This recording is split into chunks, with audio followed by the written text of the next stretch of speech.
The Ensemble podcast is intended for professional financial advisors. All discussion is limited to publicly available information and should not be interpreted as legal, professional, or financial advice. Ensemble does not hold an AFS license nor provide any financial services. Before making investment decisions, you should obtain financial advice from a qualified financial advisor. Everyone, Neil Rogan here from Russell, and welcome. Welcome Alex Zaika, CEO of Global X for Australia. Good morning, Neil. Nice to be back. Yeah, pleasure. Great to have you on because we're here to talk about gold, which is clearly a very exciting topic at the moment. We've all seen the lines in Martin Place. What do you think about people lining up? So our office is actually very close to Martin Place. So we've seen that line every day. It's extraordinary. We know the people at ABC Bullion very well, and I was actually in their office not last week, but the week before. Beautiful office, and we're recording a day before the Melbourne Cup. In their office, they actually have the Melbourne Cups in there because it was some of the trophies were produced using their gold. But I asked how long people were actually lining up for, and some people were lining up for over 4 hours to buy physical gold. It's extraordinary that people line up for that long. And, you know, given we run ETFs, we joke in the office. I mean, if only people knew that they could have traded probably 100 times if they really wanted to within that period of time. But yeah, people lining up for 4 hours is quite extraordinary. So I'm glad you mentioned the word physical gold because my understanding is that Global X has the largest gold ETF in Australia. Can you explain to me what physical gold means within an ETF? Sure. Actually, maybe I just maybe take a step back. So I was having a dinner with our extended family, and my cousin was there, and we were actually talking about gold, and we're talking about the lineup out the front of ABC Bullion as you do, and he has actually bought some gold, physical gold. And so I said, look, you could buy the ETF, and he said to me, but that's paper money. And so then over dinner I tried to attempt to explain to him what a physical ETF really was. And so I guess for people listening, there are different ways to get exposure to asset classes. There's, I guess, a physical way and the synthetic way. Synthetic is typically done through some sort of derivative or financial instrument. With a physical ETF, you actually hold the underlying. And so if we were to use the example of a equity ETF, which I'm sure everyone is familiar with, the ETF actually holds the stocks in the portfolio with a custodian. And the gold ETF is actually no different. So for every dollar that flows into our ETF, we hold physical bullion in London. Oh, really? Right. And maybe I'll just give you some numbers. There's someone queuing up there as well, Alex. So let me give you the numbers because the numbers are pretty staggering. So in Australia, we have $6.5 billion within our gold ETFs. And so each one of those gold bars that you would see, James Bond on TV, they're 400 ounces or 11.3 kilos. Now, for any of your listeners or viewers, if you wanted to go onto the Global X website, you can, and under the gold ETF, you can look up the bar list. Click that, a spreadsheet will open up, and it will list every single bar that we hold within our ETF. So you can see it very, very clearly. And just so those numbers, at the moment, as of Friday, we had 2,653 bars. There are 40 bars per pallet. And so Global X right now, within the London Vault, has 66 pallets of gold. Oh, gee. And that is just over 29,000 kilos of gold. It's extraordinary. Now, importantly, all of that gold is allocated. So it is in our name. It's not unallocated gold. So it is in our name. And it's audited twice a year, where the auditors go in and physically inspect every single bar of gold to make sure it's there. They inspect the weights, etc. And of course, for our investors, they can look at that on the website.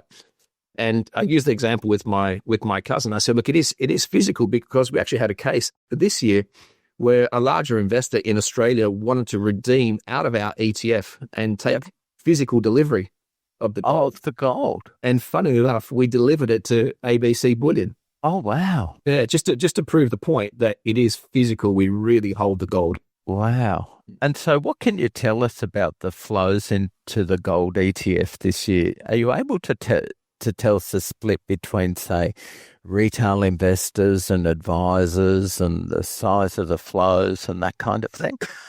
No. So the lineup out the front of Martin Place is pretty similar what we've seen. ETF flows, except people aren't lining up; they're just simply trading. So globally, around the world, there've been year to date $64 billion worth of flows into gold ETFs. Here in Australia, there's been 1.1 billion, and so there are other providers that offer gold ETFs, and it's not just Global X. We represent about 3/4 of that flow. Oh, wow. And as it stands at the moment, we have 83,000 investors that physically own one of our gold ETFs. And the uptick this year, we've had 33,000 new investors enter the market with our gold ETF. I can't tell you the exact breakup between self-directed and advised, because when people buy on the exchange, we don't have full visibility. But a lot of it would be self-directed for sure. We've also seen and investors like the providers of managed accounts, the consultants, holding gold in their portfolio as well. So it's interesting, Alex. The gold price has recently fallen by about 8%. Do you think this is going to reduce the investor demand, or do you think the fundamentals have changed in any way? Yeah, so gold has had a stellar run. I mean, the gold price this year is up 50%. It's extraordinary, and gold is considered a defensive diversifier. That type of performance is not expected. It is somewhat unusual. But I think from a fundamentals point of view, people need to think about, first and foremost, what are the uses of gold? Who uses gold? And there are really three main uses of gold. The first one is jewelry. And I feel sorry for anyone that's about to propose and to buy a ring, because the cost of the ring has just gone up 50% this year. But so jewelry, I mean, that demand for jewelry has been around for tens of thousands of years, and that's not going to change this year. It's probably not going to change in our lifetime now. So that's the first use. Yeah. Then we have, of course, the uses in technology. And with advancements in AI and the demand for GPUs, gold is actually used in a lot of the circuitry. So demand for technology from a technological perspective is there. And then the third and final one is, of course, investment. And I break down investment based on central banks. Well, the usage of or the acquiring of gold by central banks. And then, of course, investors like you and I that might be trading gold ETFs. Now, what's interesting in terms of jewelry, I use the World Council data for this. What's interesting this year, so the demand for jewelry is actually at its lowest level since 2020. So demand for gold jewelry has actually fallen. And that's across, so China and India are the two largest markets for gold. But what's happened is, in terms of the usage per ton, that's fallen. Yeah. But the amount of money spent on gold is about the same. I guess this makes sense because gold is expensive, so people are less likely to spend money on gold jewelry because it's become more expensive. On the technology side of things, it's basically the same story. The gold usage per ton is actually reduced a little bit, but the dollar value is about the same. And so what some of the other uses for gold is in the space economy. So in satellites, it's a big component. And I saw that SpaceX had launched their 100th space rocket just last week, as they continue to launch more and more satellites into orbit, which are big uses of gold. And then finally into the central banks and investors. So I talked about the ETF flow, so 64 billion. It's a record number. It's the highest number since 2020. Central banks are continuing to buy. So there was a bit of a drop off, but most recently, basically, Poland came to the market and said that they were increasing their reserves from 20 to 30%. So they've been one of the largest buyers of gold. They're currently sitting at 24%, and they continue to increase. But there are other banks, other central banks, that are also still acquiring gold, so the demand is there. And then from an investment fundamental perspective, I guess the question is, well, when does gold typically perform? What are the drivers of gold? Yeah. And so certainly when there's economic uncertainty, when there is geopolitical uncertainty, when rates are expected to fall or rates are falling, and that's typically because the holding cost of gold reduces, or the opportunity cost reduces. Yes. Gold is priced in US dollars, so if there is pressure on the US dollar, that is also a positive for the gold price. And of course, if we're in environments that are inflationary or even stagflationary, that's also a positive for gold. And so for then, I guess the question for investors, for the viewers, the financial advisors on this call is, what environment are we currently in right now? Exactly. So I mentioned economic uncertainty. Yep. And we can easily point a finger right now that the US government shutdown is still in place. At the moment, there is questions. Trump has been questioning the independence of. Actually, so the whole market is basically questioning the independence of the Fed Reserve because of what Trump was doing.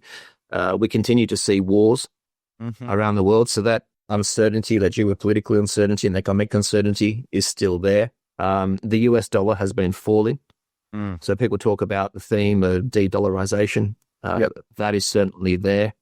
There is an expectation that rates in the US will continue to fall.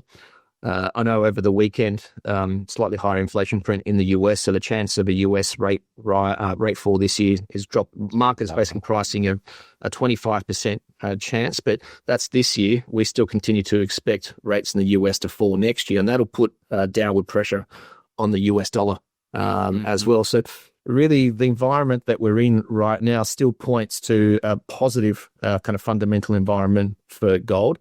But the drop-off of 8%, it happened very, very quickly. And I can only put that down really to a lot of fast money coming into the gold market as well. So, people talk about a froth in the market. So it's probably a good thing that the market settled down. And for those people that want to have a strategic allocation to gold, it probably makes more sense to allocate. And even last week, when I look at the flows just for our ETF, so despite the fall in gold price, we had net flow of 20 million across the gold ETFs. Oh, wow. Yeah, so we still had positive flow despite everything that happened. Tariff wars, another one. That leads to economic uncertainty as well. So you can understand why central banks in particular have been buying up gold. So it wasn't the profit taking that a lot were referring to last week. If you had still net flows in the tens of millions into your ETF in the gold. Yeah, I mean, we had both buying and selling, but net buying in Australia. But globally, there could be fast money from hedge funds, CTAs. They're unwinding some of their positions to take profit. But look, an 8% drop, it's still hovering around that $4,000 mark. That seems to be a bit of a flaw at the moment. But again, for investors that are looking to allocate, now might be a better opportunity for the long-term allocation. So thanks for joining us this morning, Alex. I do have one more question before we finish up, and that is, your gold ETF has been one of your highest performing ETFs this year, but my understanding is you've got another ETF that's outstripped that performance. Oh, that's true. So like I said, so gold is up 50%, but it's not the best performing. Actually, there are two ETFs, actually three, that with much better performance. The big one is basically hydrogen and HGen and Atom. So Atom is involved in basically the miners of uranium and nuclear energy. And if you think about what's happening in the world, the demand for AI and data centers and all the power that is required to fuel and run these data centers, it makes sense that there's a move towards alternate energy. And so that's actually about 80% this year. So despite everyone talking about gold, it hasn't been the best performing this year, even though it's been fantastic. Yep. Well, we might get you on another time to talk about those other three ETFs. But thank you for your time this morning, and we'll enjoy the gold rush. Thank you, Alex. Thanks for having me on and for asking questions about gold. See you now.